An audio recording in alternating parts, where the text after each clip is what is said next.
It's up in your dome. Bring that shit in.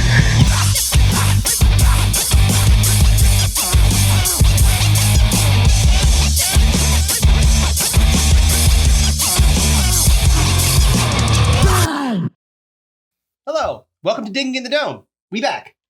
And we've officially transitioned to baseball season. To females. You know what? I know. As soon as I said transition, I'm like, I left too much of a pregnant pause in there. People are going to get the wrong idea. We've officially transitioned. Digging in the tits. What's up? Digging in the clam. Oh, man. Love digging in the clam. Unfortunately, I'm not doing as much of it as I'd like to. I thought you were going to say, welcome to Magicking in the Mind. Oh, Magicking in the, yeah. A Digging in the Dome production. Yes, exactly. Well, some news in the Magic in the Mind front. They were so happy with us. We are now continuing on with our fine sponsors. Did we pass the requisite? We passed the requisite time? Yes. Well, now they have to pass the other part of it, which is paying us. So pony up, Magic Mind. I drank some on camera and didn't immediately go blind. So yeah, they were very happy that we were like sampling. I guess they were like, thank God he didn't die. Yeah, I was gonna say, I didn't immediately curl up in a ball. It tastes like burning. Yeah, it would have been funnier if like you were allergic to like matcha or something like that. Next thing you're like, yeah, Kevin burned to death. Break out in hives. Yes, Kevin's not here anymore. He burst into flames on air. That would be fantastic. Yeah, and he was not like the Human Torch. He just burned to death. It's not like he shot out now as a superhero. He literally just burned in my studio. That would be great. Can't get the smell out. Burnt hair. It sucks. I would be like Willie in the Simpsons Halloween.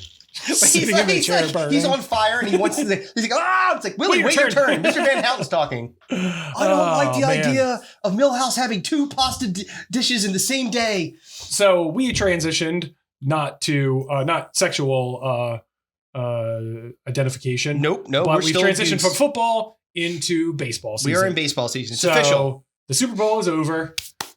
The Atlanta Falcons have the Kansas City Chiefs won the game. Yes, they won. The big game. And it was a slow burn. It was like kind of boring. In the very party, and then it got excited. Yeah. Ludicrous. Yes. Freaking not Gnarls Barkley. Who was the guy that came out? He looked like he was dressed like a 1930s baby doll. Oh, he had like the white socks. Yeah. Who the fuck was that? Oh man. Well, everyone was saying that everyone it wasn't CeeLo. It was CeeLo Green. It wasn't. Did CeeLo Green get a Zempic? And like, which I thought was pretty great. No, it definitely wasn't CeeLo. No. Hold on. Usher, halftime. Guests. Yeah. Yep. Let's see, Alicia Keys. Oh, Will.i.am. No, Jermaine Dupri. That's who it was. Jermaine Dupri looked like he was dressed like the baby doll shoes and the bobby socks. Yeah, that's fine. Interesting choice. Yeah. Well, so did you hear the story about the girl that? If you didn't see the Super Bowl. Hold on. Let me finish my thought before. Oh, sorry. Go ahead. Get too sidetracked. So I was saying, slow burn. Yep. It was. Defense, couple turnovers. Right. A little bit boring. Yep. Usher halftime, which was dope. Yep. It was like reliving. It was like perfect for our millennial / Gen X. I was dancing like a motherfucker, man. I was like, I know all these songs. Yes, exactly. Yes. It was perfect. And then the second half was fantastic. Yeah. Up until the very, very end. Yeah. And as soon as the Niners kicked the field goal and gave the ball back to Mahomes, I'm like, this shit is finished. Yeah. I was like, I thought for sure. I'm like, Travis Kelce's going to catch the game-winning touchdown. Yeah. It's going to be everybody's going to be like, it's scripted, blah, blah, blah. But no. Yeah. Cue the fucking, the Top Gun music. D. It was MVS. Yes. And then we had the after party where Jason Kelce was seen dancing in a luchador mask next to Marshmallow. And fun fact, that was Rey Mysterio's luchador mask. Well, he said he found it on the ground. It was Rey Mysterio's luchador mask. So there's a picture floating around of Rey Mysterio without his mask, except Bailey, because Bailey is also a WWE superstar female. Okay. You say so. Is she the one with the super long ponytail? That's the one, yes. Okay. So she used to be, that's used to be her gimmick, but she she would like whip people in the face with it. Oh, no, that's Bianca Belair. That's Bailey was I had the first the letter, one that right? was like she had like the wacky wavy people, like she was the hugging person. Doesn't Still matter. don't know. But when they were taking the Like picture, the inflatable things at the cardio or something? well, that was her thing in the beginning. Like she would come out and be like, "Whoa, Whoa, I'm wacky." Yeah, she's not wacky any longer. But continue. I'm sorry. It doesn't make it. You're definitely taking me down sorry goddamn for rabbit so holes. many reasons. Yeah, me too. But they covered her. She covered his face up because she understands that you can't, as a luchador, you're not supposed to see your face out. Anyway, wow, that was not interesting. And so anyway, so we've moved on now. Yes, we're into baseball season. Like, unless Taylor Swift starts dating Bryce Harper too, I don't think that we have to deal with this anymore, which is pretty great. So here's the thing. I didn't mind it. Like, I don't care.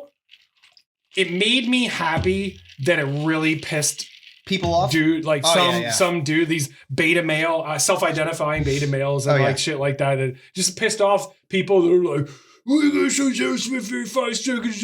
Because it's a business. Exactly, you idiot. It's good. They want you to hate it.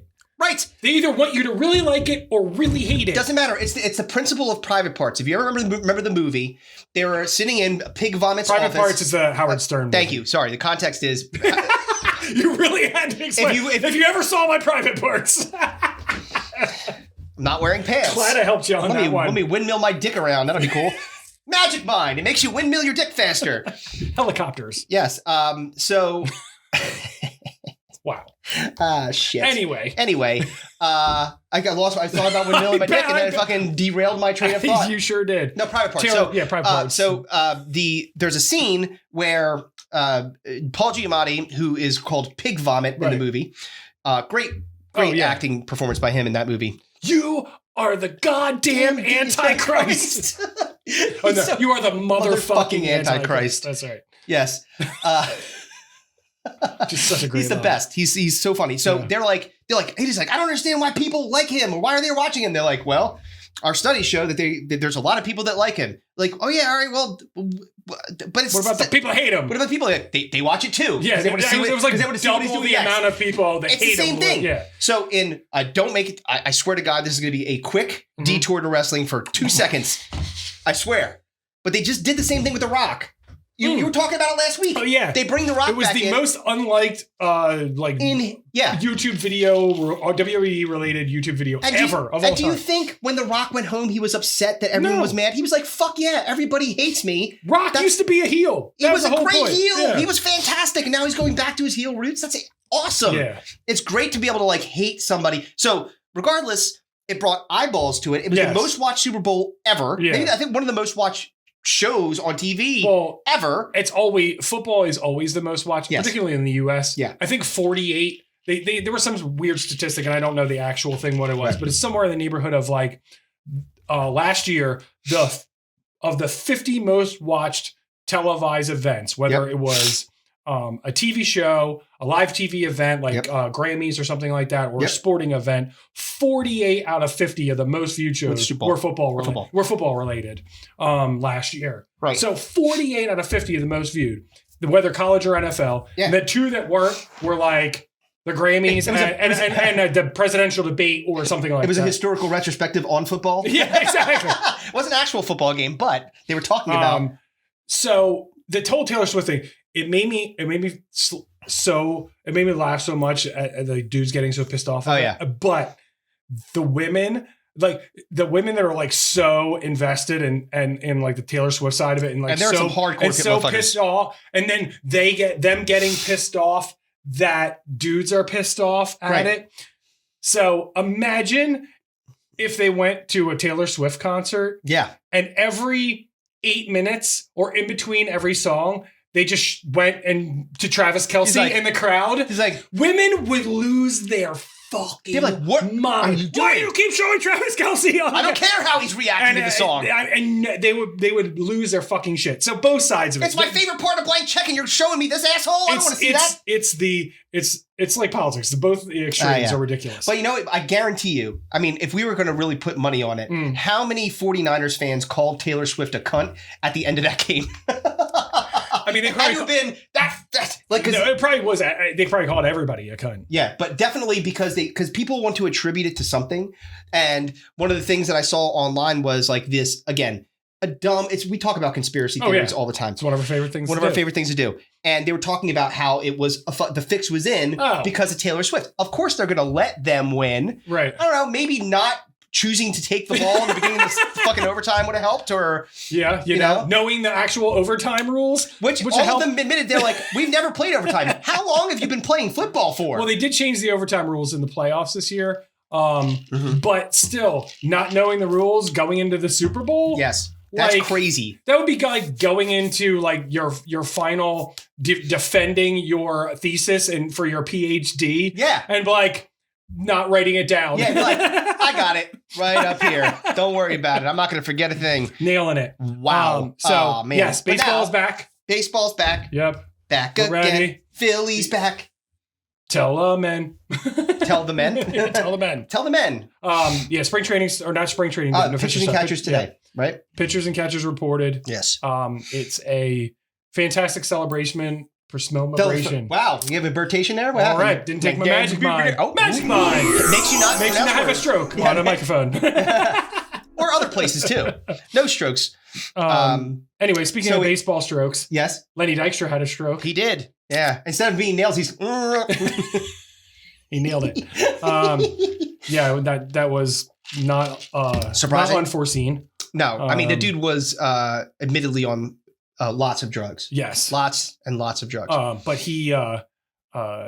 he's alive. He is. So, God bless him. And, he was a Philly. Baseball is alive. Baseball's alive. We're ready to go. We're ready to fucking rock. We are ready to be disappointed over a very, very long stretch of time. No. It's you have all the joys and the ups and downs, because baseball is a goddamn roller coaster. Ebbs and flows. You're going to get the good and the bad. You're like, oh, these people suck. And then you're like, oh my God, they're unbeatable for most of the season. And then the disappointment comes when you get to the very, very end of a very long season and they lose. Here's a real quick off the schneid scenario for you. Go on now. Would you, if you had the choice, would you shorten the baseball season to be the same amount of games as basketball and hockey, which is 82, which would be half as long? No, I don't think I would. 162 games they play, isn't it? Hold on, let me just make sure, because I don't want somebody fucking sending me an email or an Instagram. Don't even know sports. What are you talking about? You shouldn't be wearing a hat. It's a leap year, so there's 162 and a half games. Go fuck yourself. Hold on. Baseball season. Was it length? And I'm almost positive. 162? Oh, 162. There you go. So you were right. So fuck you, Instagram guy who doesn't exist. So half it would be half of the season. No, I don't think 82 games. I don't think that as long as the season is, it is meant to be that long. And the thing that would bother me about shortening the season like that would be like all of the records that have been like for over 100 plus years are like kind of out the window, because you're now only doing it in a short sample size. So you're like, oh my God, that guy hit 8 home runs. He's like. But my point, the devil's advocate side of me says, well, so many things have changed with interleague play. Yep. And true. Changes to the rules with the shift. Mm-hmm. And the whole how the balls are made and humidors and all the things that have changed over the years. The pitch clock is a big one. Yeah, pitch clock's a big one. The fact that they don't let pitchers usually go more than 5 or 6 innings these days. Very rarely does somebody throw even a complete game anymore. Sure. So those and then you have the whole steroid era too that impacted baseball, where those guys probably should be in the Hall of Fame, but they're not. Like, there's so many things that have happened. Would shortening the season make it more appealing? Because baseball was America's pastime. It was a thing. Yeah. And now football is so far and away the favorite sport. It's not even close. And basketball, in a lot of ways and in a lot of circles, has surpassed baseball. And one of the reasons that it has, at least from a viewership perspective. 100%. And because, and to your point, like, so people I think, when I think about your scenario is not right now. I think that as we get a little bit further down the road, let's say 10, you're like, wait till I die. Yeah. Then you can change whatever. No, I don't, like, even if it happens, it'll happen in my lifetime, I'm sure. But like 10 or 15 years from now, I could see them doing that, because you have to, like, one of the things that I'm really kind of impressed with relative to basketball is that they're trying to innovate. They're trying to do different things, like the in-season tournament. Like if they did like an in-season tournament for baseball, I think that would be really cool. Right. You know what I mean? They did the World Baseball Classic before the season. Right. And then everybody bitched when players got hurt or burned out. Like Trey Turner was on fire at the baseball classic. Right. And then he started the season. He was dog shit because he was so tired. Right. And then you had one of the best closers in baseball. I mean, although he played for the Mets, but still Edwin Diaz blew his fucking Achilles out celebrating, or his knee or whatever. And so like, there's still those little things, those little intricacies that baseball tries. It's just the season is so long, the grind is so long that a lot of people, a lot of viewers, a lot of the younger, particularly the younger generation, you got to remember, we're tied to a generation of baseball fans. Generation X. But like our fathers, like a generation of baseball fans that would go to the game and listen to the call on the radio or keep score in the scoreboard. Like I learned how to keep score, learn all the numbers for the positions and all that shit. Like that is so, we're so like far removed from that at this point. Like you can barely keep people off their phones. Well, you don't you didn't have, I mean, you think about something as simple as the strike zone square on TV, like showing how the pitches are dropping into that stuff. And even the kinds of pitches that they're innovating, they're doing things. So there's still, the reason, the two sides of it is, like you said, it's not right now. I think part of that is that there's still a generation, that's why, a hardcore generation of baseball viewers they would lose their mind. Don't want the change. They don't want the change in their lifetime. They don't like the pitch. People are freaking out about the pitch clock, and it speeds the game up considerably. So it's like, it's good. And really, how long do you have to wait till you figure out what the fuck you're going to throw? So, I mean, and then like there's a whole unwritten rules of baseball, and all that stuff, and it's just like, dudes fucking can't bat flip, or then they get hit, and then that guy's like, they're not going to hit somebody else. Oh, that shit is ridiculous. Yeah. So like, I get why it's kind of fallen to second, and then a lot of people's like viewed third place in viewership. But like in the grand scheme of things, I was raised on baseball. I was raised on baseball before anything football, else. Before basketball. Like it was. That's why baseball, I'm such a Phillies fan. Baseball like a crazy was numero uno, and coming up, that was like the first thing I learned, and then football was second, and basketball was third. And in my lifetime, I flipped from, I flipped to baseball being second, and basketball being a lot closer third than it used to be. I mean, and again, you start to see these things again, the popularity, when they start to see like the attendances go down. Yeah. When they start to see like the viewership continue to go down because they're not trying to stay on top of it. And that's where you do have to figure out how to make it more interesting. I don't know what it is, but like, and maybe it is shortening the season a bit. I don't know. I think that there's definitely room for growth in baseball, and they have to do something soon because, to your point, all these other sports are just kind of, they're getting in front of them and being more interesting to watch. I will still, again, because I wonder, baseball always fell back on it's the old school. The old school is cool. You know what I mean? Like the tradition and and we're not going to change. And the steroid era kind of flipped it on its head, where they got more viewership by it being exciting, rumble and all that stuff. Like, and then they kind of course corrected too far, as is the way. This is too boring. Let's juice these motherfuckers. Yeah, and then they course corrected the other way when they got their fucking asses handed to them. Yep. And then it was like, oh wow, now it's super boring. Yeah. So now we got to bring it back a little bit. Again, so it's like it's never going away. I think it's just, again, how do you make it better? Maybe you expand it into different countries or something like that. Right. Because we currently, you see what football is doing in Germany. They're going to Brazil with the Eagles next year. They're doing overseas, like Japan. Baseball's number one. It's huge. Yeah. But China, like basketball is number one.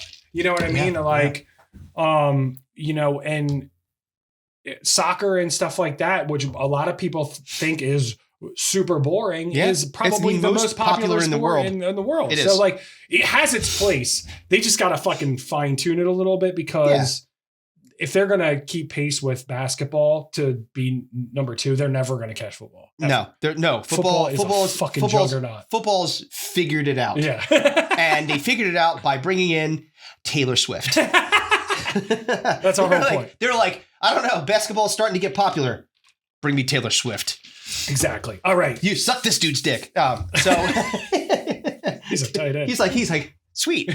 All right. So I have a surprise for you. Oh yeah, wait, hold on. What? So one more thing, because I want to just cover this. It just happened. So I feel like we have to talk about it real quick. So on my way to doing stand-up last night. Here we go. Well, it's just no. Shameless self-promotion. Shameless self-promotion. No shame in it. There's the jingle. Yeah, I like it. I said shameless. So I was on the way and I got stuck in traffic on. Going to Ardmore? It wasn't in Ardmore. I was going to Spring City. It was like, but it was rush hour Spring City. Like I was trying to like get through Royersford. Anyway, all the meth heads were in the street. Yeah, they were laying in the ground. Don't go do stand up anymore. They're protesting my bad jokes. That's not right. No, but I was like looking at my phone real quick because that's what you do, responsible drivers, when you're stuck in traffic. Right. Look at your phone. And I saw Penn State was back in the news. So New York Post was talking about how a award-winning professor from Penn State. Now, if you may remember Penn State from small boy rape several years back with Jerry Sandusky and all that stuff, right? And that was about a decade ago. Right. So time heals all wounds. Maybe not for those boys, but definitely for the school. Like they're starting to kind of regain reputation and all that kind of thing, right? Well, now this news comes out of this award-winning professor who got busted on a camera, I guess like a security camera, either on campus or near the campus, fucking animals. Ah, yeah, the bestiality professor. But not only that, he was also sticking tree branches and lollipops up his ass. And he was running around naked with just a ski mask on, but they like were able to identify him probably because of his weird small penis, but like he was fucking trees. Yeah. We went from Sandusky to man fucks trees. What's going on? State. Jeez, Penn State equals State Penn. So that dude begged the cops to kill him. He said, please. He said, we don't need this. You already saw what happened to him. Like that's the guy that they should shoot 1,000 times.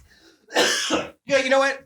Empty the clip in him. Yeah. Fuck it. See, that's why you need to have a backup revolver. That one that's not got the serial number filed off. You know, the one they use on the urban fellas. Oh, I don't know what you're talking about. I haven't heard cops using that thing before. I've also not heard of them disposing them in small batches of lava. All right. So anyway, so that was weird. I couldn't believe that. So another thing, like, again, there's so many Penn State people around here. Like, I know. Like, I just like drill it. I'm copy paste. Like, yes, we are fucking trees. We know our lollipops in our butts. Yeah. Now, do you think he ate it afterwards? I mean, he probably did. I mean, like, why waste the lollipop? He probably tried to feed it to the dog he was fucking. Oh, well, apparently the video of the dog was of the dog eating his ass. So how pleasant is that?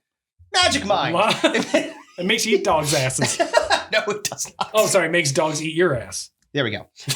Sorry. All right. Now we can get to it. Wow. So we haven't done this in a while. It was a tough thing to segue. So Chris is now the trivia master of our local dive bar. Yes. He will be hosting trivia there this Thursday at the Duck Inn on, we're currently recording this on February 15th. Valentine's Day has come and passed, thankfully. We were originally going to do a draft today of the worst things about Valentine's Day, but we already did that on a previous podcast. We've been doing this for 4 years, so we're going to retread the same. Hey, did we talk about Valentine's Day? Yeah, I'm pretty sure. Arbor Day, why does it blow? Because then people are fucking your trees. We'll get to the draft later, but yes. People are fucking the trees. He would argue that's the best thing about Arbor Day. So he's not doing the draft. So the Chris is performing or not performing. He's hosting. Yes. Whatever you want to call whatever he does. He's hosting live music trivia, with a friend of a band who is in a band called Mustard Tiger. Mustard Tiger. And Chris is going to be hosting February 22nd at the Duck Inn. Come check it out. If you are local to our vicinity. Even if you're not, Romanian fans, hop on a jet. Yeah. I want to see how much you know about fucking Metallica. Make your way to hear more about Poison. Yes. So, speaking of Poison, Magic Mind. No. Exactly. Magic Mind is not poison. Yes. It is the antidote to poison.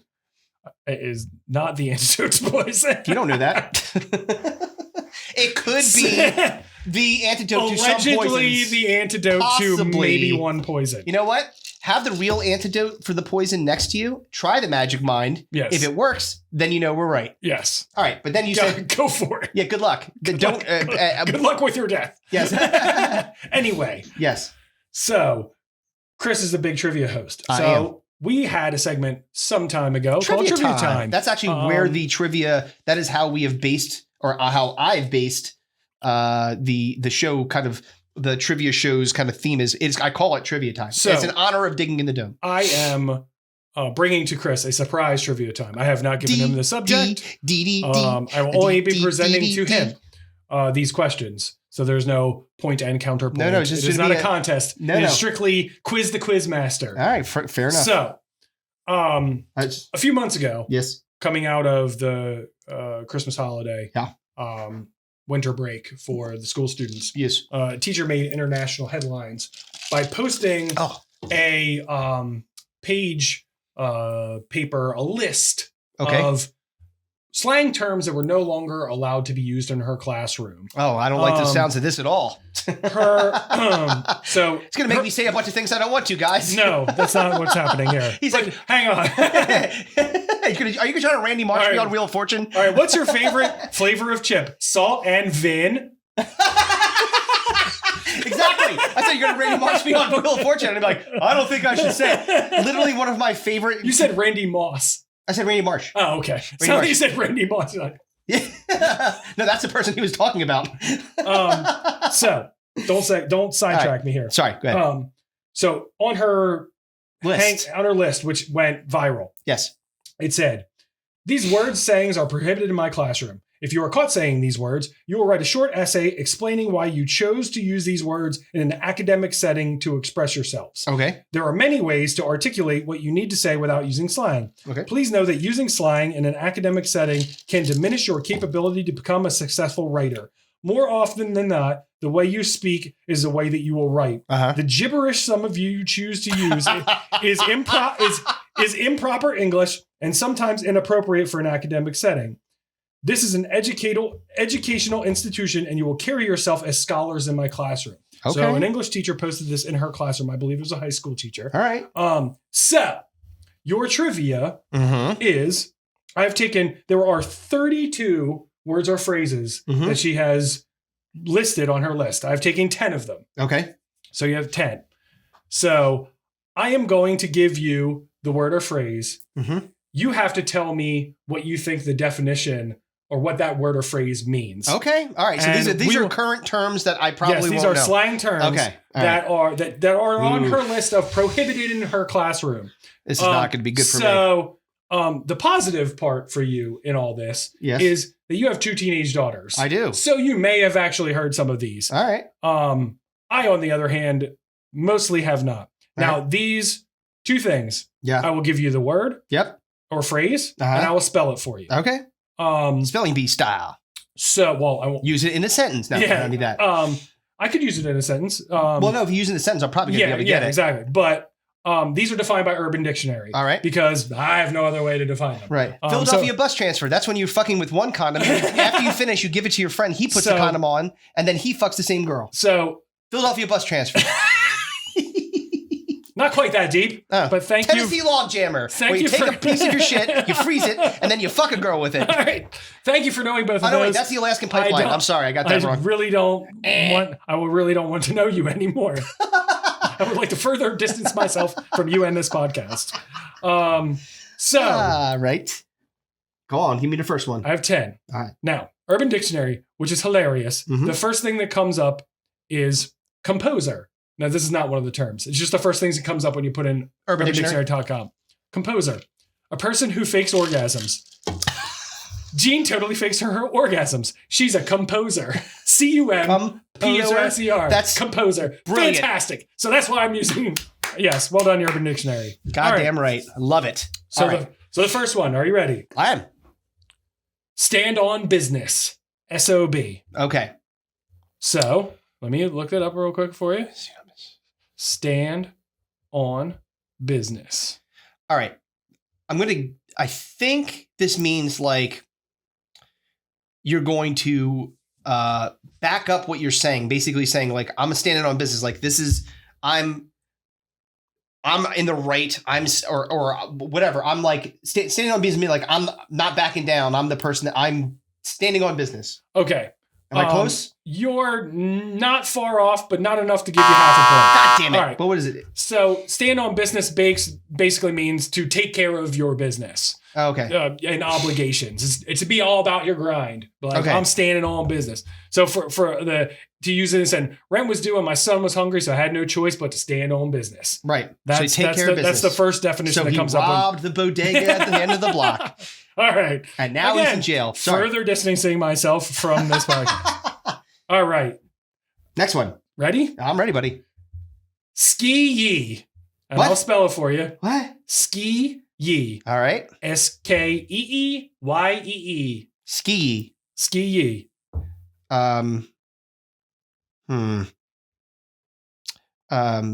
You go on a nice winter vacation with Kanye West? You ski with Yee. No, all right. So, God damn it, I don't know. Ski sounds like skeet. So, something to do with cum. I mean, it's not a bad guess corollary. Yeah.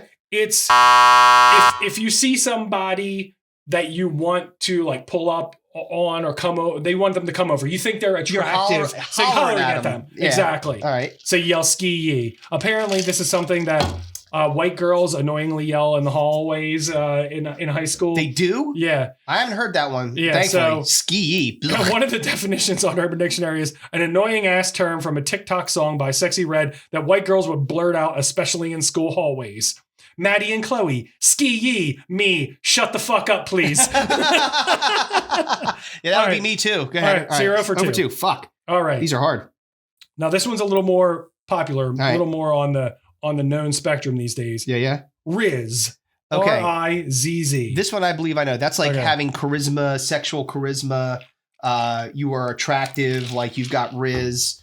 Yeah, I'll give it to you. I'm not going to let you go pull yourself further down the embarrassment hole. Right, thank you. So thanks. It's another word for spitting game. You can kick game. Right. You're how good you are with pulling charisma. chicks. You got You got Riz. You got Mojo. You I can have Riz. Yeah. Right. We just called it Mojo back in the day. Mojo, Mojo is Riz. I am I'll give Riz. you the point for that one. Thank you very much. Right, so you at least got one. Solid. There you go. So yeah, it just means spitting game. Some of the things you know what? Can we stop for a second? Sure. Because I feel like most of the terms, and this is going to sound like old man shit. Well, I know sure it is, because you're an old man. Fuck off. But it's true. I feel like most of the terms that we grew up with had some kind of background to it. Do you know what I mean? There was something that you could say, oh, it's because of this. Well, somebody's probably SkeeYee, you said was in the song. Fine, that might have been and this probably was too. Where the fuck did Riz come from? But it doesn't even make any sense. But the funny thing about it's not short for something, right? The funny thing about Riz is how they use it in other and how they expand upon it. Yeah. Oh damn, that dude's so good with girls. He's the Wizard of Oz. Yeah, right. I don't mind that. Shit like that. I don't mind that. Punny shit. I'm cool. I'm okay fine with that. But it's the etymology of the word, the origin of the I don't get. Listen, Grandpa, we got to keep going here. What's the fuck with doing, Riz? It's only gonna get worse for you. All right, keep going. You and your limited Riz. Fuck you. I have all the Riz, bitch. You used to. I did.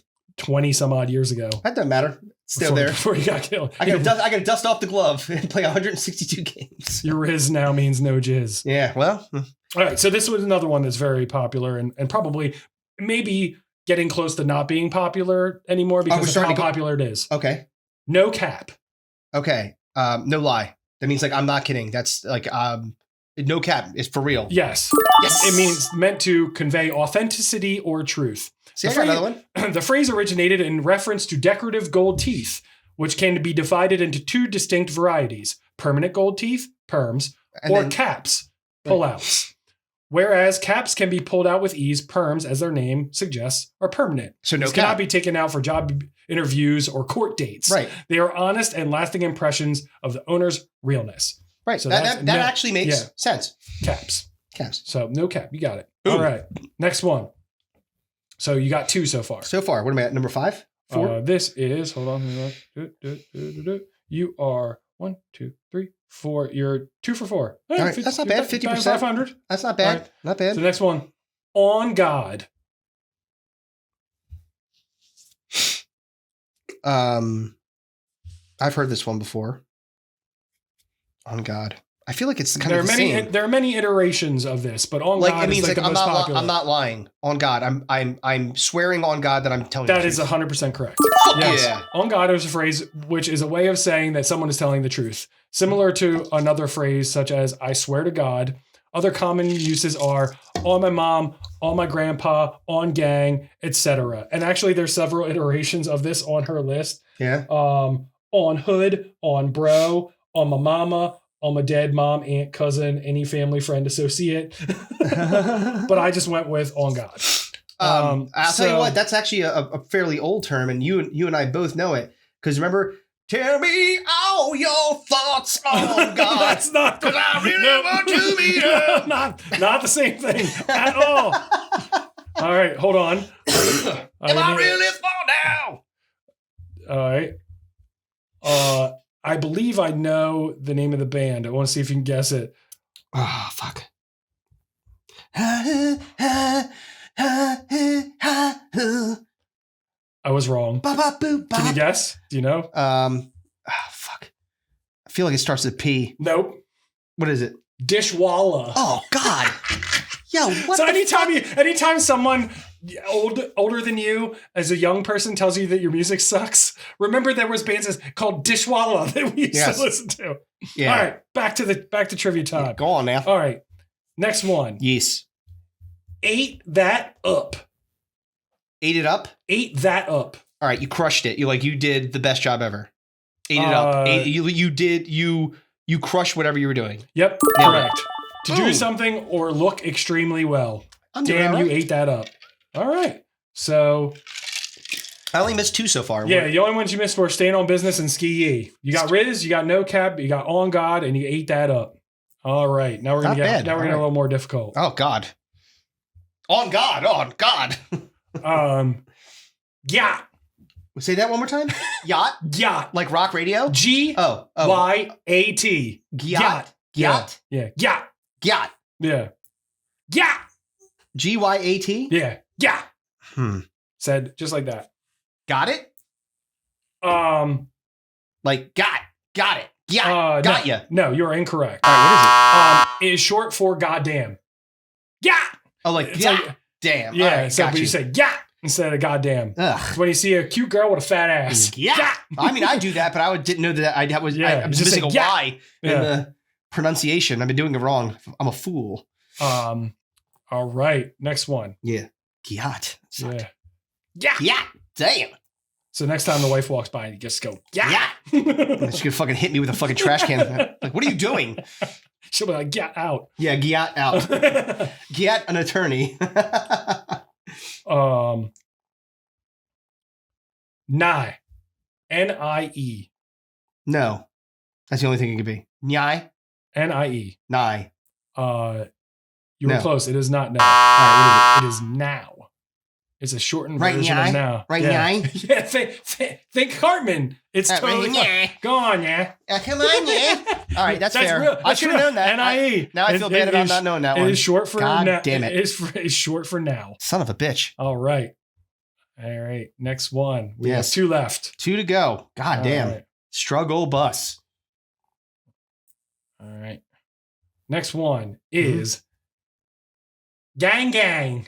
Gang Gang? Gang Gang. G-A-N-G. G-A-N-G. 2 words. Gang Gang. Gang Gang. They're part of my... no. This is my squad. This is my gang. I don't know. No. Urban Dictionary defines it as a word to confirm feelings or plans between two people or a group of people. What? Yeah. Oh, hey. We're going to get fucked up tonight. Gang, gang is the response. So my gang and your gang will also do it together. Usually when gangs get together, that's bad news, man. Not at all what that means. Yeah, I feel like there's some gangs at the fucking Kansas City Chiefs parade. Oh my God, yeah. Oh wow. Again, further distancing myself from I'm not the one that shot people. That's crazy. An affirmative response to confirm feelings or plans between two people or gang. People. We're going to get fucked up tonight. Gang. There you go. Daddy, I'm Dad. I'm going to go do the dishes. Gang. Yes. I'm going to say gang next time. I like it. All right. Your kids will hate it, which means it's even better. It's fantastic. This is the last one. I'm being educated. This is the last one. All right. Just vibe. Just vibe? Yeah. Be chill. Just chill. Just vibe. Just like be in with the moment. Be in with the scene.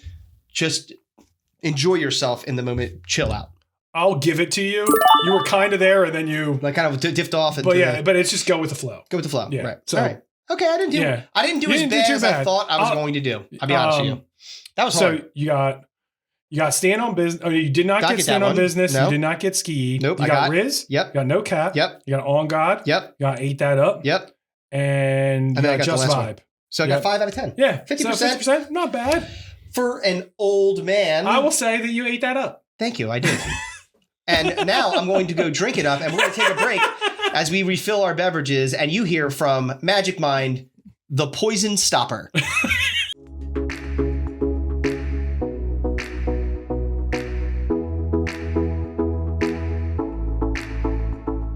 Hey there, dummies. It's me, your beloved host, Chris. And I'm here to talk to you today about Magic Mind. We've been talking about it all podcast, but I wanted to give you my own personal endorsement about this little beautiful green shot that I am now in love with. Mwah. Instead of having my normal cup of coffee in the morning before I went to the gym, I took this lovely little green shot. And let me tell you something. I had focus, I had energy. It was a great workout.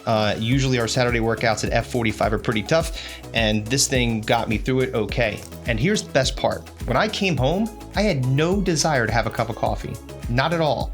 So the story is, the founder of Magic Mind, James Bashara, who is also an entrepreneur, he's got a whole bunch of businesses, he was having a problem with his heart. He went to the hospital and they told him, hey, you got to cut down on the caffeine. He decided to make something that he could replace, still get what he needs out of that cup of coffee in the morning and more, and he created Magic Mind. Pretty awesome. Now, this is an all-natural shot. This little green tea shot has got things for immunity, things to reduce your stress, energy, focus, so nootropics, adaptogens, matcha. There are vitamins in it. So like this is a really, really healthy way to subsidize your caffeine use. It may not replace it completely, not right away, but this will definitely help you get off that caffeine. So what I want you guys all to do is to go to magicmind.com and check it out. Test it. Get a little 5-pack. They're not expensive, and try it. So go check out magicmind.com, and you know what? If you want to leave a little note saying that Digging in the Dome sent you, that wouldn't hurt. Magicmind.com. Get your energy, get your productivity up, and do it without caffeine. All right, now let's get back to the show.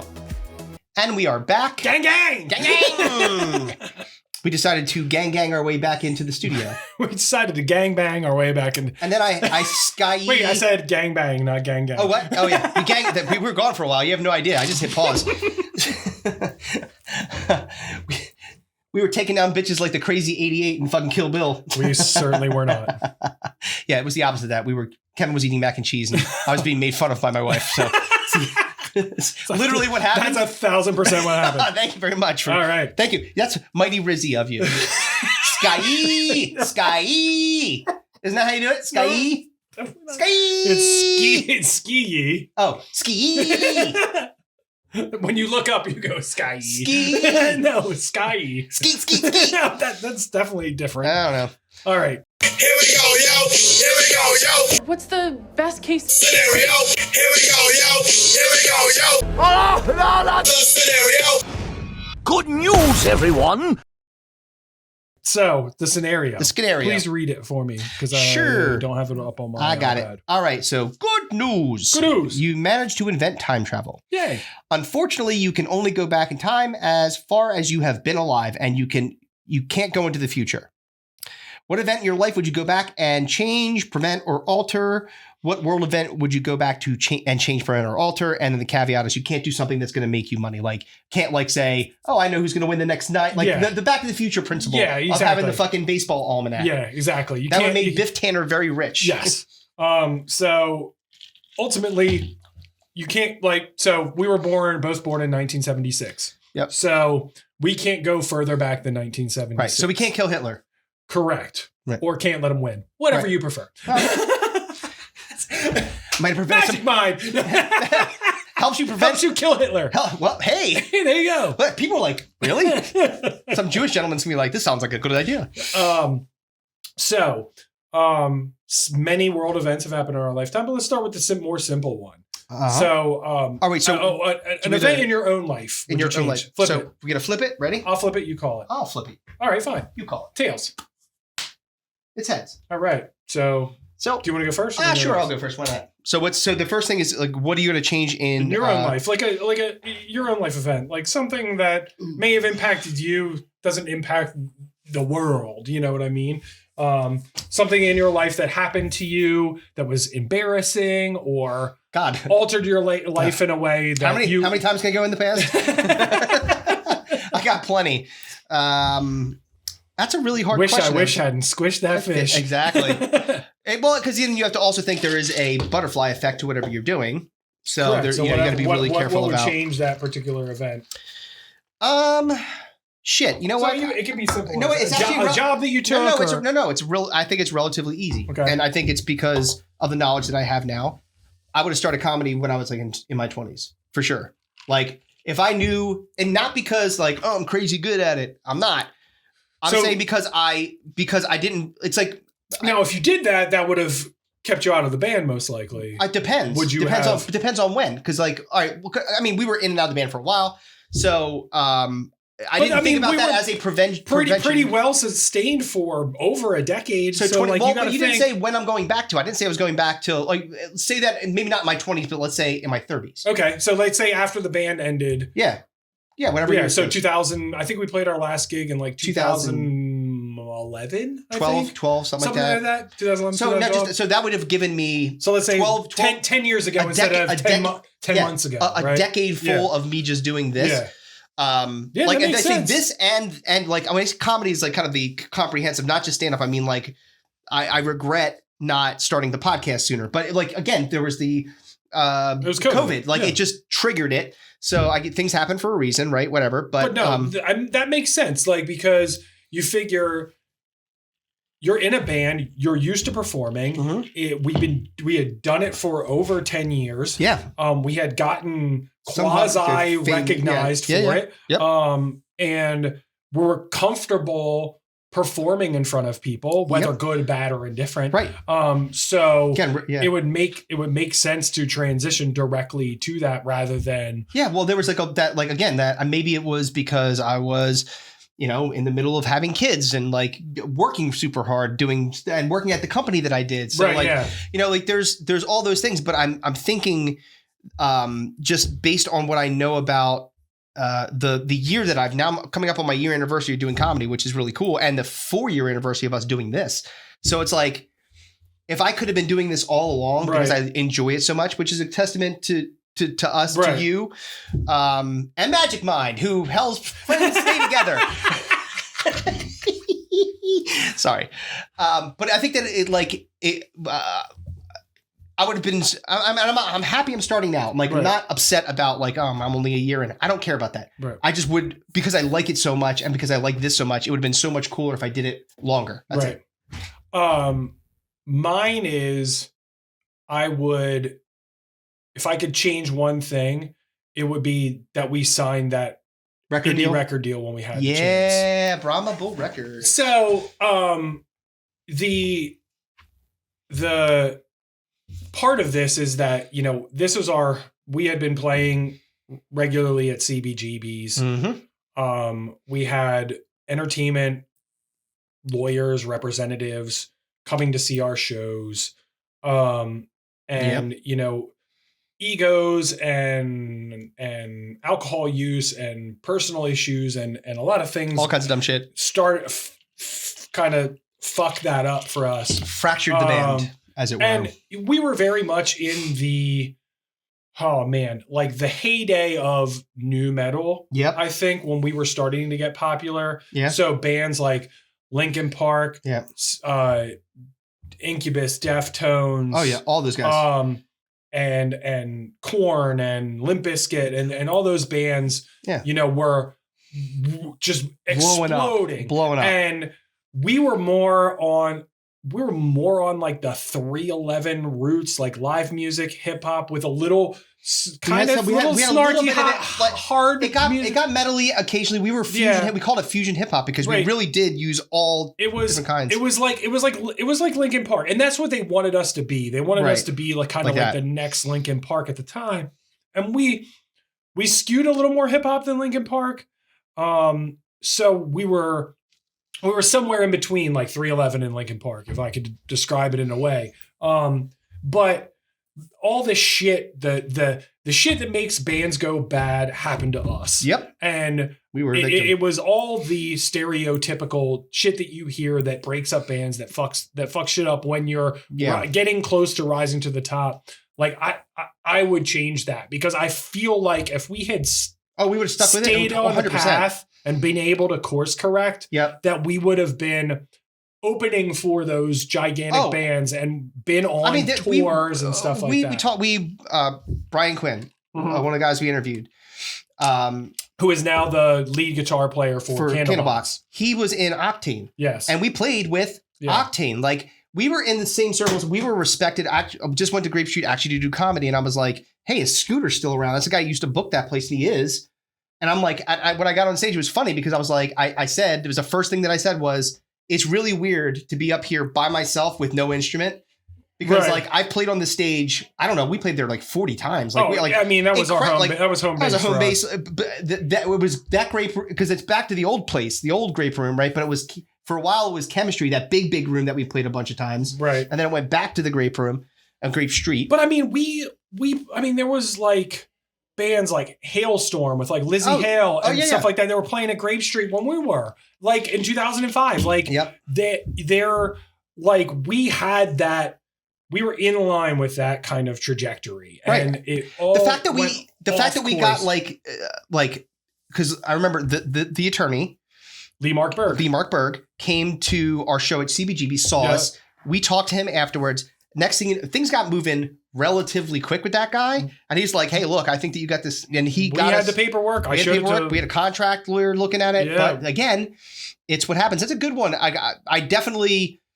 I think that if we didn't completely blow up, like to the point where we were, I don't want to say headlining, but like to the point where we were recognizable and doing like festivals. Well, we could do like tours and stuff like that. Yeah, like, dude. I totally think that would have been realistic. There's no. First of all, like again, like if you get, most of you don't know, and I'll throw maybe a couple of like snippets of music in here. You don't know how talented this band was, like, and I'm not saying that because we were in it. We were part of the talent, but like the guitar playing, the drumming, like the bass playing, as much as I hate to compliment Mikkel, God damn it, I hate that. But he's really good. Yeah. Like, we had a very good band and really excellent chemistry. Yeah. And, Anthony Matthews, maybe one of the best drummers I still to this day have ever seen in my entire life. He's fucking incredible. And he was in our band. So you think about like the talent that we had in that band. Damien, fantastic. You guys, the lyricist, everyone was really good. Everyone had their part. Yeah, but the thing is that all the shit that you hear in documentaries and read about with bands that fuck shit up, that happened to us. 100%. My runner-up is Pulling Out. I know. I thought for sure you were going to say I should have worn a condom. When she said leave it in, I should have not left it in. Truthfully, my runner-up is buying a shore house like 3 years ago. Oh, yeah. When I had a chance. Oh, yes, dude. Real estate. That was the other thing that was in my head. But I could because of because technically that's financial gain. Yeah. But yeah. Like I had a chance to go halvesies with my parents, and the only reason we didn't do it was because it was during COVID. Yeah. And we thought the world was going to end. Well, no, we were afraid that people weren't going to rent after coming out of that. Yes. And it was such the opposite. And now you can't find a house worth 2 shits at the ocean for less than $700,000. Right. So exactly. Unless you got Magic Mind. It helps prevent COVID. 1,000% does that. Allegedly. All right. So world event. So now you go first on this one. All right. So again, from 76 to now. 76 on. Yep. So I feel like the easy slam dunk like chalk answer is preventing 9/11. Yeah. That was kind of the biggest event in many people's lives, even the people that had been through Vietnam and things of that nature. Because it was on our soil, right? On mainland soil. Not that Hawaii's not important, and the fact that I went to college in North Jersey, right outside of New York City. I used to be able to see the Twin Towers from my dorm, at Montclair State, and my first job was in East Rutherford, which is right over there, right over the bridge, over the river. So and I worked in Manhattan for 3 years. Yeah. So it's tough for me to not say that, but I just don't want to give it the chalk answer because that's easy. So I tried to think of what other events were super impactful at the time, at least personally to me from a world event perspective, and even saving individuals some pain. But I think the thing that would stop, just because it fucked up so many people, was the Challenger explosion. Yes. I want to see what would have happened if that succeeded. Because how are you going to fix you can just tell them, hey, your O-rings. Yes. You gotta flick at your O-ring. Yeah.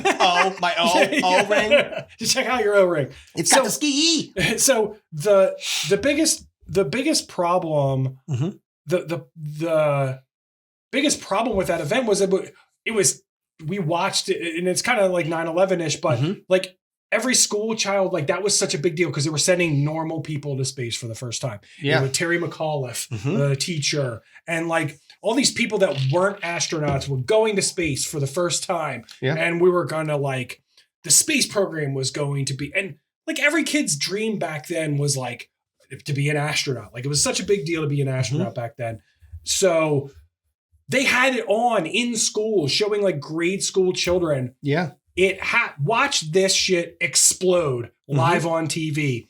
And it fucked a lot of people up. It fucked a lot of kids up. And it fucked the space program up. It took shit from a traveling the universe perspective. And now we've gotten back there a little bit with these fucking dickhead billionaires that want to piss away money to try to launch themselves into the unknown. But just from a educational and exploratory NASA level, that was such an important event in our lifetime. I would love to see what would happen if the Challenger didn't explode and actually made it to space, and what that would have meant for us and for mankind, going forward, how that would impact it. I think that's a good one.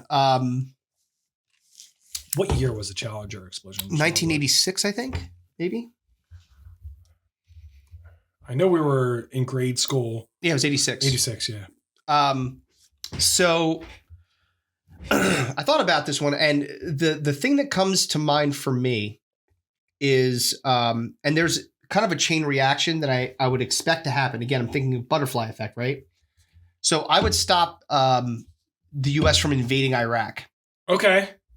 Because so the antithesis of the end result of the 9/11. Exactly. Not basically, so all the things that happened that led to it, stop it before you, because a lot of evidence has come out that we talked about it. Yeah. The war potentially was kind of fabricated to get us to go and invade them. So to get oil for the purposes of oil. Right. So there's possible merit to that, but regardless, war is bad, period.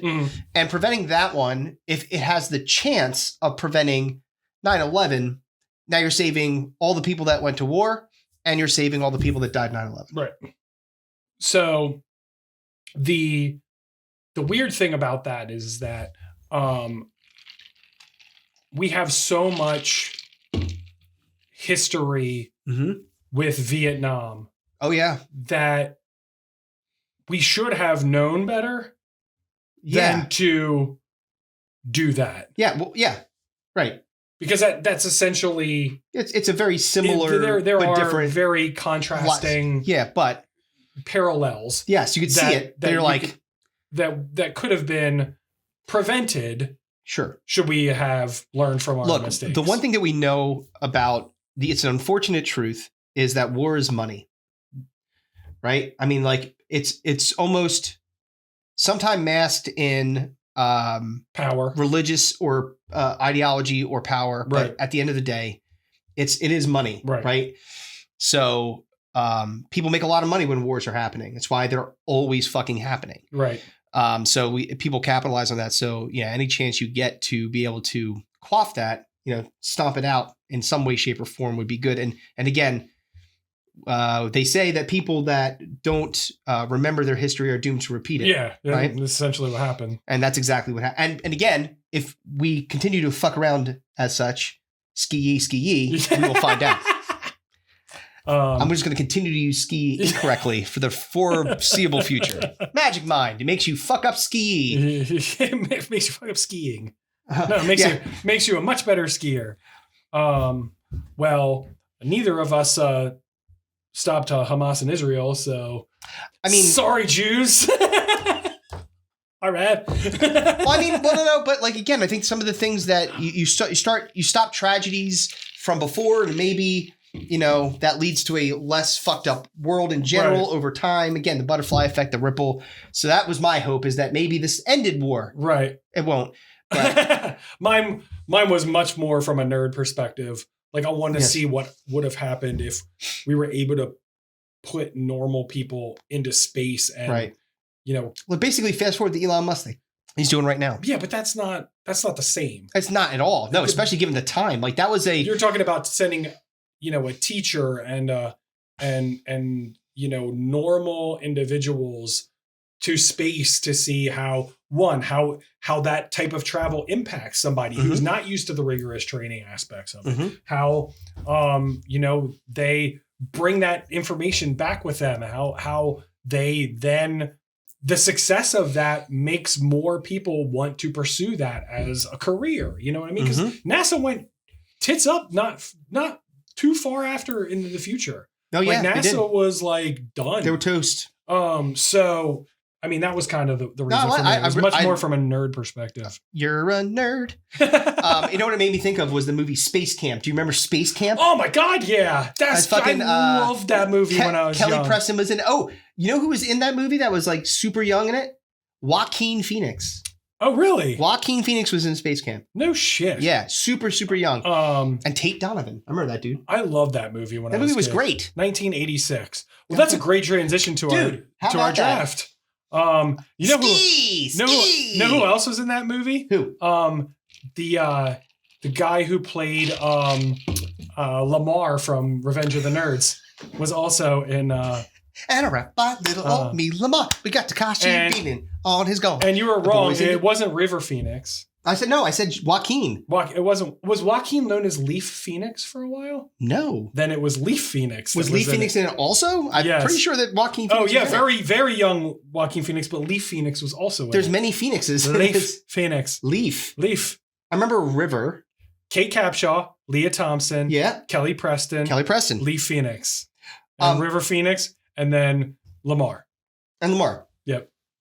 Space Camp. 1986. Check it out. Awesome movie. Fantastic. All right. So 80s. Speaking of the 80s.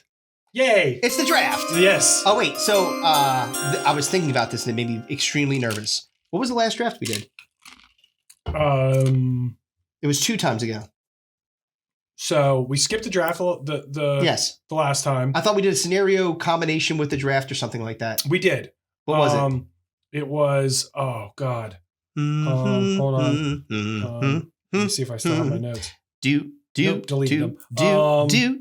Scenario combination with the draft. I don't remember. It was your idea, so you should remember. Let's just flip the coin.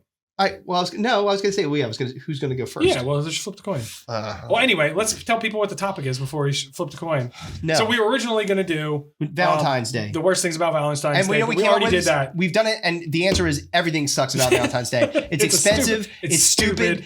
Like nobody like all if you feel like a certain day should define whether or not someone has sex with you, and you're utter disappointment if that doesn't happen, you're a douche. You're a douche. And you know what else sucks too? Like I'm sorry, but the expectation. I don't care about the expectation. You know what I care about more is like everyone and their brother like doing like the photo collage of them and their wife.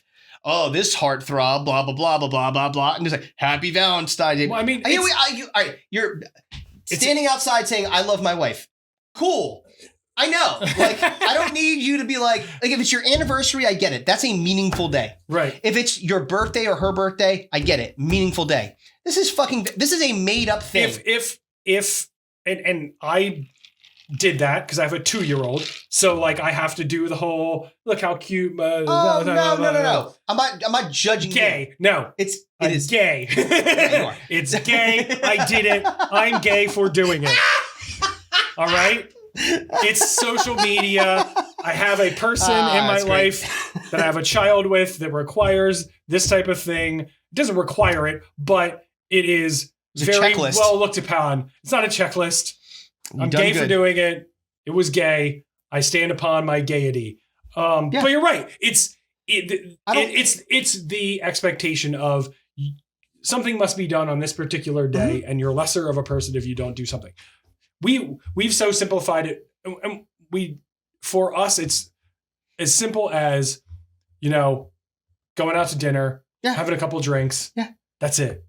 Well, how about this? And not even on Valentine's Day. Just going on Saturday, getting a babysitter. That's my point right there. We do it on the Saturday after. You know what I do sometimes when I'm like, you know what? I would be really nice if I got Colleen flowers. I go and I get her flowers. Yeah. Right? Not on a day that requires you to get her flowers. It's not like I was like, I look at my alarm set and I'm like, oh, shit, today's flower day. I'm not going to go to the fucking garden and pick some things for her. No. It's when you feel it, right? Or when you feel like they need it, you do it. Yeah. Because you love them. And that's what you do if you love somebody. The fact that we're saying, no, wait. Everybody stop. Make sure if you don't put your shit like it's for the world to see. On this particular day, stand on the pedestal and tell them you better come up with some flowery ass words, Hallmark, because you don't. People are going to think that you don't love your wife. Yes, exactly. It's fucking dumb. So anyway, we're not doing that. Yeah, sorry. Yeah. So we pivoted to something much more romantic, which is 80s action comedies. Now, to get to the point of where we could focus this. Yes. We came up with the rule that, or the premise that, in order to qualify as an action comedy, someone must have been killed or attempted to be killed within the funny ha-has of the movie. Yes.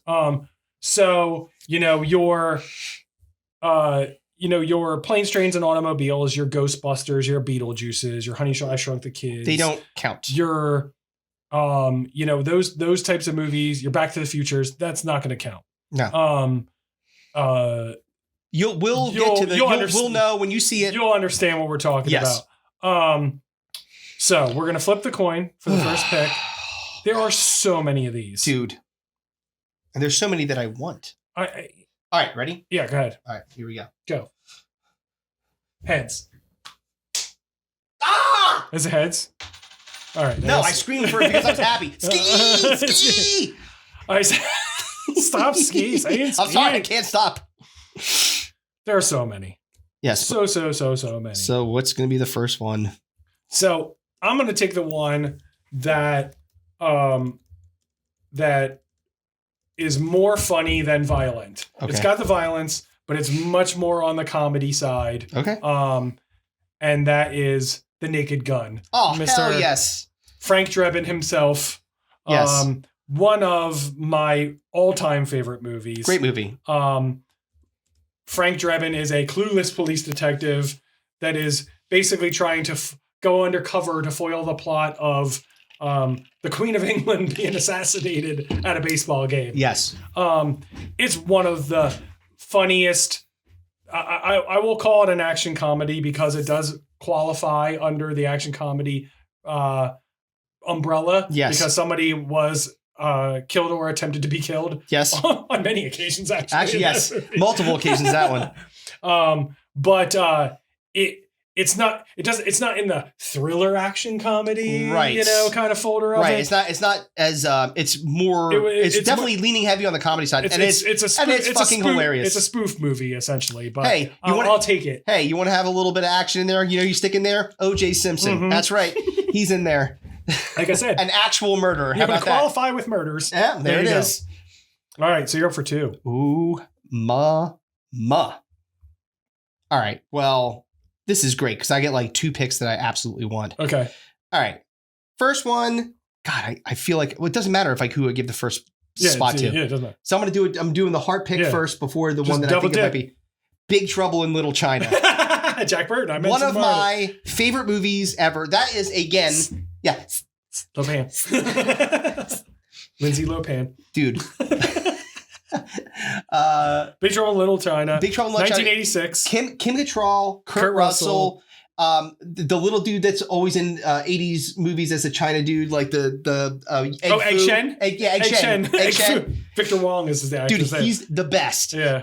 And Lopan, tall ass Lopan, and the fucking 3 dudes that are like us with the wind. Basically, the guy that was the Raiden. He was Raiden. They based the character that's where of Raiden came from. It came from Big Trouble. And Kurt Russell fucking rules in that. And Kim Cattrall is as hot as she's ever been in her entire life. That movie is the best. Yeah. It's got everything. Yeah, it's perfect. It's legitimately could not be happier that Big Trouble in Little China was there for me. And like all good things, they're trying to remake it or do a sequel to it with The Rock as the lead character. Of course. Yeah. Why wouldn't it be? Yeah. So all right, that should be great. Number 2 is going to be again I just saw one that I was like, but I should switch with that one. Nah, I got to go with the one that I was going with originally. Beverly Hills Cop. Okay, yeah. That's kind of the numerous. There's a 1 and 1B kind of, and I skipped over them just because I knew I could get one of them back most likely. Yep. But yeah, Beverly Hills Cop is. If everybody asks about action comedies, Beverly Hills Cop is probably number 1. It's not number 2. Guess what they're remaking? Beverly Hills Cop. Yeah, it's coming back. It's like Axel Foley or something like that. But he's coming back. Yes, he is as Axel Foley. Beverly Hills Cop. So fucking funny. It's great. It's hilarious. Eddie Murphy is again funnier than he's ever been. It's the best representation of Eddie Murphy. And it makes the cut because literally somebody gets murdered at the beginning of the movie, and he's basically trying to solve that murder.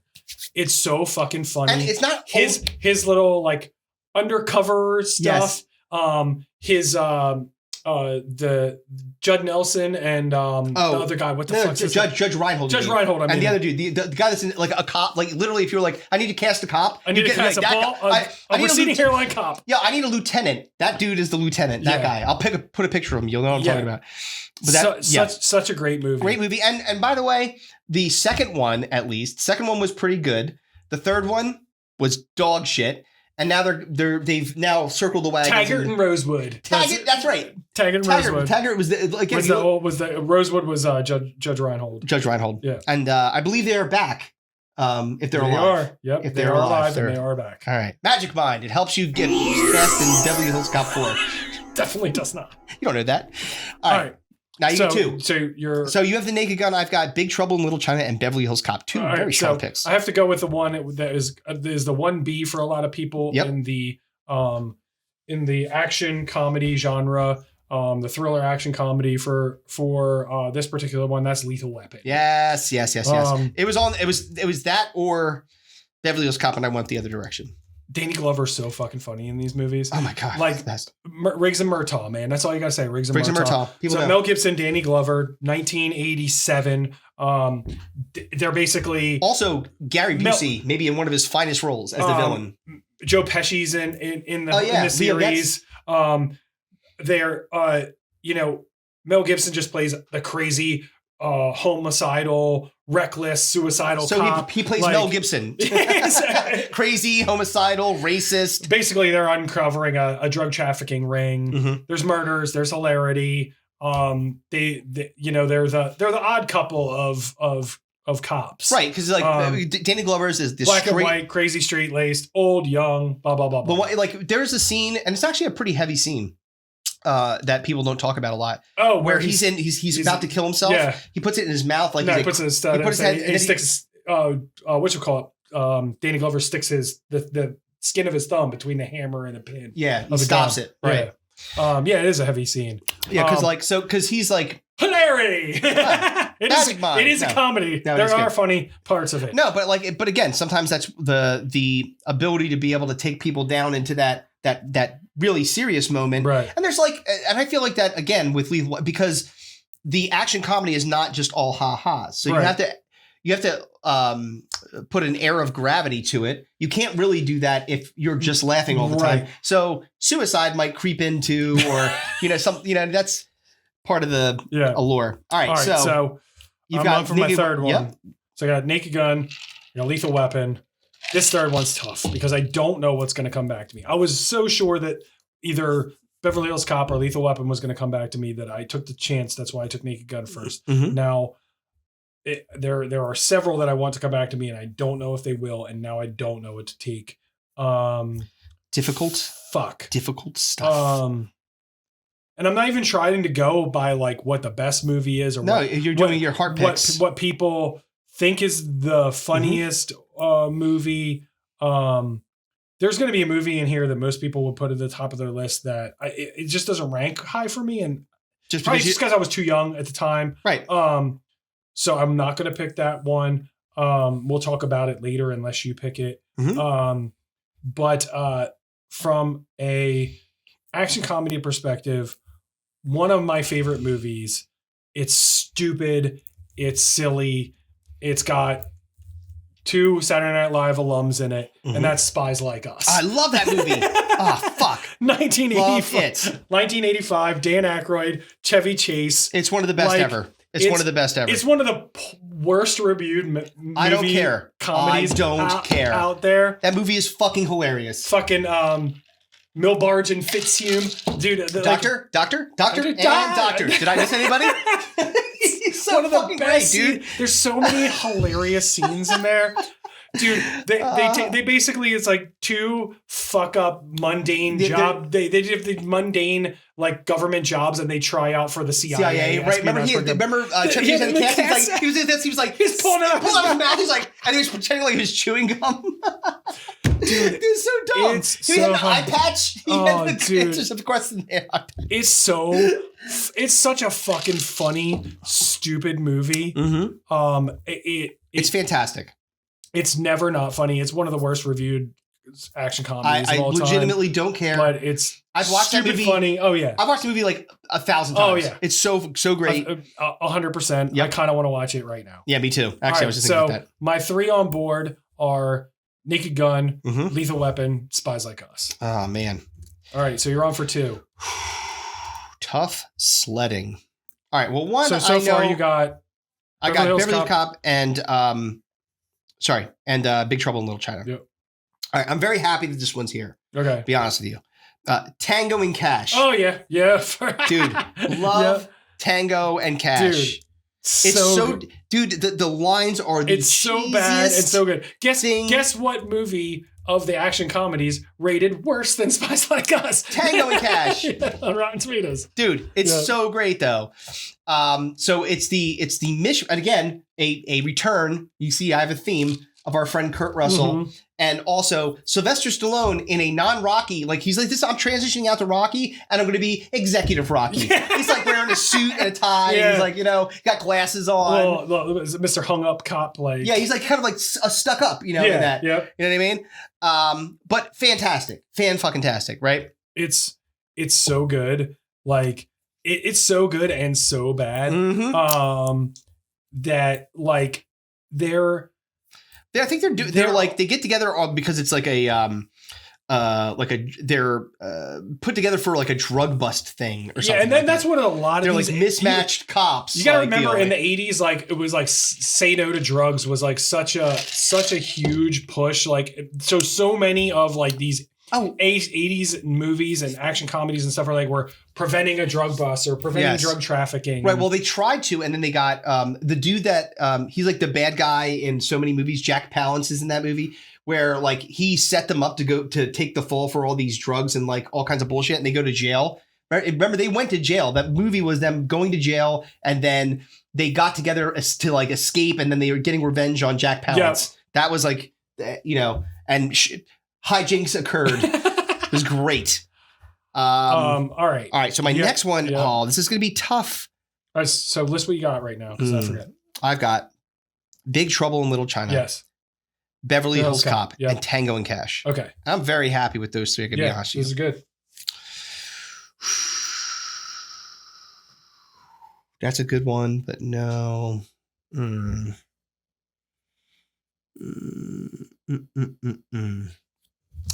man.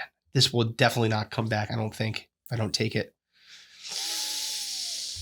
Fuck.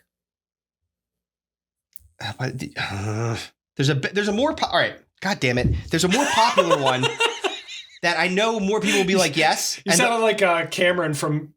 Ferris Bueller's Day Off. I'll go. All right, I'll go. I mean, shit. I've taken a lot of picks anyway that were heart kind of picks anyway, even though they were all good. I'm not disparaging mine.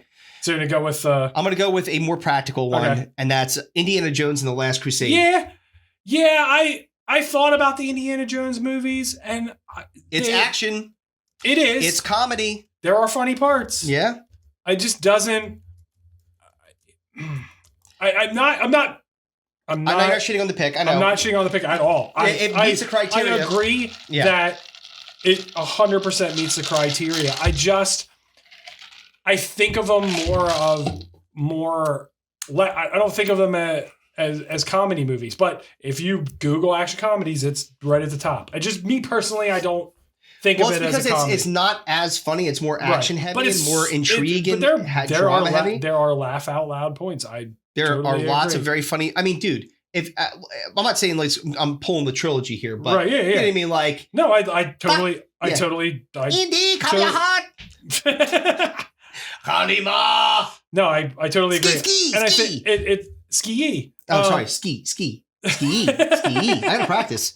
I'm not very good at it. I gotta practice. Please don't practice. All right. So I'm on for my last two. Yeah. And I love the Indiana Jones. And the last two Indiana Joneses were dog shit. Still watch them. But the first three are incredible. Incredible. All right.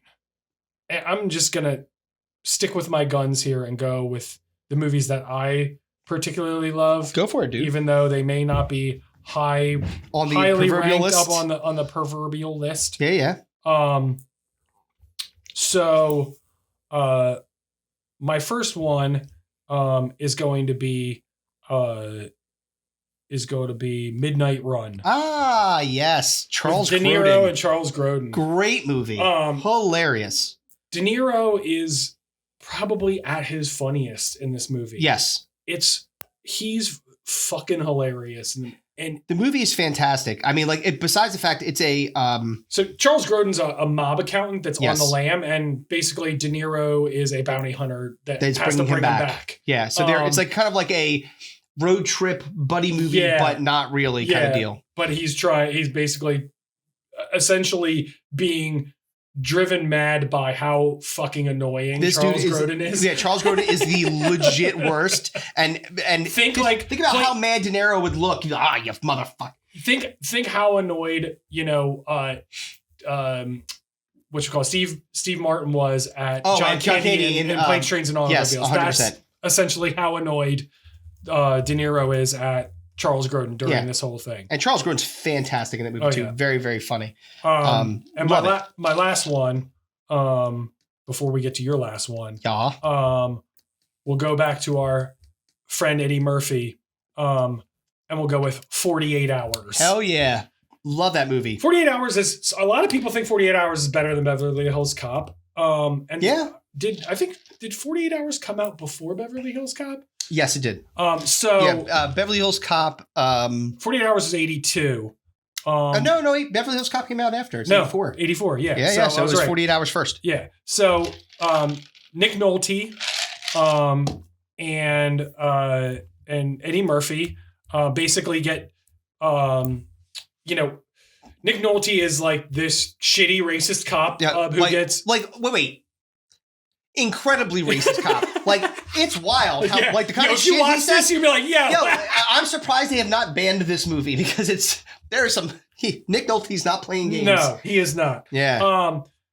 Basically, he brings on Eddie Murphy, who is on like a 48-hour leave from prison. Yes. To help him capture like his old bank robbing partner who's on the lam. Right. And is killing people around San Francisco. Yes. It's fucking funny as shit. Dude, it's great. And it's super like violent. It's incredibly violent. Lots of 6-shooter. lots of shooty. Yeah, you're not going to see any like AKs, but you're going to see a lot of people reloading constantly. No, it is fantastic. Again, a hit movie. I'm actually surprised that like they didn't. They did another 48 hours. Wasn't that a movie too? Didn't they do a sequel to it? I'm 90% sure they did. Yeah. Right, another 48 hours. So they did. That was wildly successful. Again, a buddy cop type thing, but it's now instead of two cops that don't like each other, like Kurt Russell and Sylvester Stallone in Tango and Cash, two like dirtbag cop versus exactly buttoned up guy. This is cop and convict having to work together to stop a dangerous dude. It's a good movie. Last one for you. Well, I'll run you down my final team. All right. So I have Naked Gun. Mm-hmm. I have Lethal Weapon. Yes. I have Spies Like Us. Yep. I have Midnight Run. And I have 40 Hours. And I've got Big Trouble in Little China, Beverly Hills Cop, Tango and Cash, and Indiana Jones. Yep. So you're on for the last one. So, which one should I do? I mean, the world is essentially my oyster. I can pick whatever the fuck I want at this point. But, which one should I take? Oh, yeah. How did I not think about that one? All right. Let's see what you got. I have to round up. So many. Oh, so many fucking honorable mentions. But I got to go. This is going to be a 100% heart pick. Okay. The Last Dragon. Oh, yeah. Ye are the last dragon. Show enough. I have a Show Enough shirt. We Show Enough do. Dude, love that movie. There's no one that you've ever heard of in this movie. Vanity. Vanity was in it. There's no one you've ever heard of in this movie. I meant like in the bathroom, there's a vanity. There's a mirror hanging on the wall. This is like the trivia time. I'm trying to figure out what vanity means. Is it a person or a useful tool? Yeah. This is 80s through and through. It's a classic 80s movie. It is a 80s karate movie. It is fantastic. Wow. I'm so surprised you went with that as your final pick. Dude, good for you for 100% hard pick. Go for it. It is such, I love that movie so much. Like, and because it's got literally nobody in it. Right. And because it's all karate. It's all karate. It's got, what's the guy? The guy who's Timok. The lead, the main dude, Leroy Green. And Shown Up, who's like this fucking dude. He's a gangster ghetto fucking shogun. Like it's fucking amazing. He's literally wearing like a red gi, like with his arms like fucking bulging out, and he's like, "Kiss my Converse." And he's got a bunch of like dudes behind him that are like his hype men. Oh, dude, it is wonderful. If you're looking for Oppenheimer, steer clear. This isn't like, heavy thinking. This is all entertainment, all joy, action, death, the whole thing. It's great. It fantastic. Falls right in line. I absolutely, yes, I would pick it 1,000 times over. Last Dragon, give me more, God damn it. I'll take Last Dragon too. All right. On to the honorable mentions. Oh, I got so many. I'll start with one. Go on, man. Because it's one of the worst, or not just one of the worst action comedy movies reviewed wise from the Rotten Tomatoes perspective, just of this genre, but of all time. Mm-hmm. But I loved it when I was growing up for some reason. It's The Golden Child with Eddie Murphy. I want the knife. I want the knife. please. Look, so we've seen it like a billion times. Love that movie. Yeah. Terribly racist against Asian people. Oh, yeah. Very, very. Hey, Last Dragon was no fucking picnic. I got news for you. If you haven't seen Golden Child, it stars Eddie Murphy. Oh, wow. Every Murphy. Get this man some magic mind. He's slurring his words again. Eddie Murphy. It's basically about trying to rescue a Tibetan boy who's been kidnapped by an evil, like mystical, like a demon. He's a ginger, of course. So yeah, you know. Who's this boy? The chosen one. The chosen one. Yeah, right. Eddie Murphy's the chosen one. Yes, he's a social worker that is apparently the chosen one. Well, I've got an equally dumb one for you. It got a 21% on Rotten Tomatoes. Oh yeah, dude. Yeah, I mean, as far as movies go, not great. But when I was a kid, man, I thought the movie was fucking hilarious. Loves that movie. Go ahead. What do you got? All right. So I'm going to take. No, I gotta wait. Maybe I can't choose this one because I think it's. Tell me, I'll tell you if it. Well, no, I don't think that there's a death in it. Well, it has to be an attempted murder. Oh, okay. Well, then Inner Space. Yeah. Oh, yeah. Inner Space. Yeah, 100%. So, Martin Short, Dennis Quaid, Meg Ryan. Yeah, dude. Meg Ryan again at her hottest. Dude, I love that movie. That movie ruled. It was so great. It was basically this guy got shrunk down and injected into Martin Short. Yeah, Dennis Quaid, who's like an astronaut, gets shrunk down and sent into. It's basically he invents a shrinking device and he's trying to hide it from the people who are trying to kill him to get it. Yes. Fantastic pick. It was definitely on my list. I have two back to back that I'll just bang out here real quick. Boom, boom. Because they're both stupid. They're both poorly rated, and I love them both.